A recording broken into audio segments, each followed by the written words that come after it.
Welcome back to Sikkim 365 Radio. This is Paul Catalina's Top 5 at 5:55, presented by Champion Salon and Barber. To book your appointment, go to championsalonandbarber.com. Big things happening at Champions in Woodway. The expansion is coming, and just wait till you see what Kevin and Lorraine have going on there. It's really going to be quite awesome what they've got going on over there and expanding in, and just more space for you to get a great haircut and a shave and a beard trim at Champion Salon and Barber. Okay, this is by request, guys, on the chat room. I want to say on Tuesday, we got one that said, how about a top 5 with a list of some of the hot seat coaches and the potential replacements for people I think would be good fits, and curious to hear how you guys think these fits are. Now, none of these guys have been fired yet. They might be fired. They might not be fired, but I did a hot seat list, and I replaced one guy on it because of a good comment. I took Jed Fish off and I put Carl Durrell on from Colorado from the other day, which was my list on Tuesday. All right, number 5, Carl Durrell, Colorado. Mike Elko, A&M defensive coordinator. And I put Mike Elko on a lot of these lists because I think he's going to be a head coach here soon. And Colorado's problem has been for a long time that they have kind of recycled coaches. I think it would be good for Colorado to get some fresh new blood, and Mike Elko is ready to be a head coach. I think that would be a good one for them if they want an up and comer and a guy who's a maybe not been a head coach but ready to be. So Durrell's on the hot seat. Yeah, they're not doing very well, but they haven't really done well. Now Tucker was there, and he left pretty quickly to Michigan State. That would have helped them quite a bit. Okay. No, and this is just if these guys. I get it. This is a big if. All right, number 4, Justin Fuente, Brent Venables.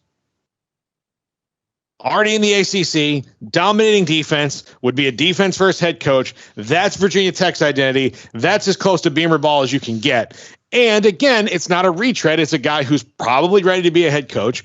And you steal the defensive coordinator away from the best team in your conference consistently. Yeah, I mean, it sure seems like Venables has been, should be a head coach now for like 15 years. So my question is, does he want to be a head coach? Mm-hmm. Yeah. Because I don't know. I mean, I'm sure he said at one point or another, I don't follow, him closely enough to know or not. But, I mean, for a guy who should be a head coach, he should have been for like 10 years, and he's remained at Clemson time and time again. So I know Tony Scott's getting a lot of buzz. And, there's a chance they could lose both coordinators potentially. But I want to see Brent Venables go out and actually want to get a job, because I don't feel like he really has made the efforts to go and get one. And K-State seemed like the dream spot for him at one point in time. But, obviously they went a different direction. He's won 3 national titles as an assistant coach, Oklahoma with Stoops and twice with Dabo. What does he want to do in his life? Not everybody, even though that seems to be the popular thing, wants to be a head coach. You would think so. Sometimes the best coordinators aren't the best coaches, head coaches. And you would think Elliott and Venables are closer. And you wonder if Clemson, and I say slippage for what they've been, if that doesn't lead to something where one or both end up going somewhere else. That's another good point there. Number 3, and this one I do hate. We talked about the other day. Seth Luttrell at North Texas. I really, I don't know what they're doing at North Texas, whether they're even thinking about this or not. But his name keeps coming up in hot seat, chatter, and I don't know if that's true. But look, I think you could do a lot worse than Kendall Briles, who I think that if he's ever going to be a head coach, that's the kind of job he needs to step into. And they're already running kind of a spread offense. So we're a little bit biased when it comes to Seth Luttrell. Been on the show. Obviously, we can't let that affect how we feel about honesty.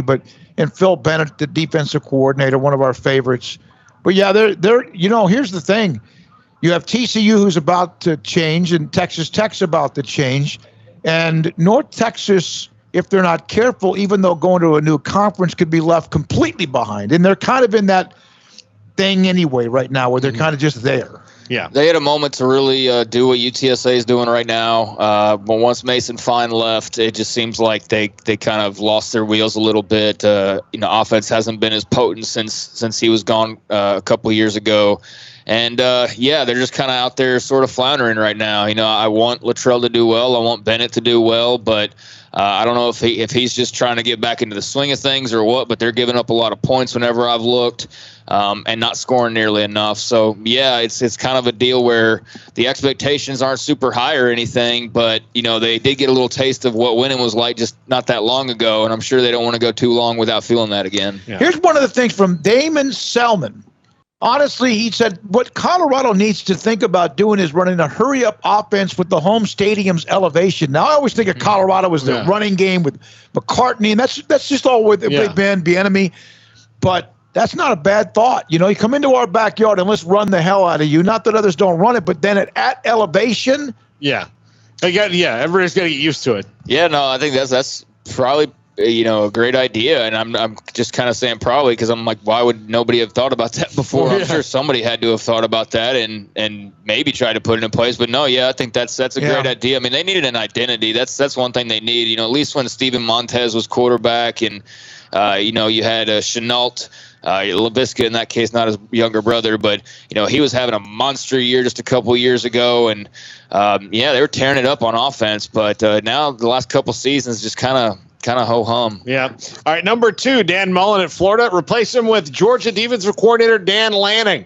This is a home run on 2 fronts. One, Dan Lanning's an excellent recruiter, great defensive mind, and you rip him out of your biggest rival in the conference. That's what Florida needs to do. And I honestly think that the way it's going with Dan Mullen, he's not going to make it out of, and maybe he makes it in the next year if he can maybe convince him he's turning things around. But his general vibe has been that he doesn't care about the questions he's being asked. And eventually that's going to turn. Does he not care, or is he on purpose just answering in a very dumb way? He knows he's on his. I don't know. It's been he's a not showing any respect. And look, I don't think you need to bow. I've never believed you have to be somebody that's to bow down to the media, even though the media pretends like you need to. I'm a member of the media, and I don't feel that way. But you also can't just be a complete freaking jerk for no reason. If they're just trying to do their jobs and you're giving them sarcastic answers or whatever, however it's unfolding there that it's rubbing people the wrong way, he probably needs to work on that a little bit, because, man, that would be one dumb reason to be pouring gasoline on your exit is by not dealing with the media well. Yeah. And, that's just that's stupid sabotage. Herman was fired. Did that have anything to do with him? Now, it's again, Herman was fired met because with him and said, "You guys, I own you." He kind of almost threw it all down. Well, I'm sure the Texas media thinks it did, but no, it didn't have anything to do with him. But he probably also did that to a lot of people that worked above him. But was he a jerk on purpose at times? No, I think he was completely aloof of how much of a jerk he was. I think he was the guy who thought he was the smartest guy in the room. Remember Mr. Mensa? Yeah. And in some cases on paper he was. But I think he's one of those guys that's incredibly book smart and then incredibly awkward in just regular conversation or real life. My cousin's like that. She's like brilliant 1600 SAT, but like not the smartest person when you're just talking about normal things, and he kind of strikes me that way. Making a peanut butter and jelly sandwich. I think he and Dave Aranda probably had the most awkward dorm room in the history of dorm rooms. Is what I think. Yeah. All right, and number 1, Scott Frost. Oh my God, another one. Well, I mean, you got to, Smokey. He's the coach on the hottest seat. I would say Matt Campbell. I think he's got the kind of attitude that Nebraska has. They've lost their identity.